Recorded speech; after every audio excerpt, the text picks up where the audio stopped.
press club Momal जे माड़ीअ जूं चूंडूं थी गुज़रियूं, जंहिंमें साल 2021 लाइ यूनुस भुट्टो सदर, शाह ख़ालिद नायब सदर, मोहम्मद यूसुफ भुट्टो सीनियर नायब सदर, मीर मोहम्मद सुमरो जनरल सेक्रेटरी,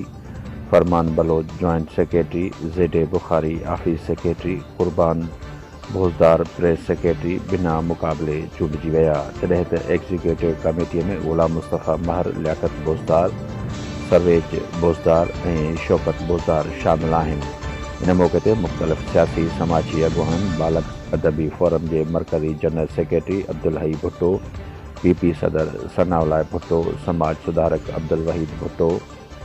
अदबी संघ जे सारंग कलादी, रऊफ़ पारस दायो, अयाज़ लतीफ़ दायो, राहिद मलाणो, अली हसन मंदी ऐं ॿियनि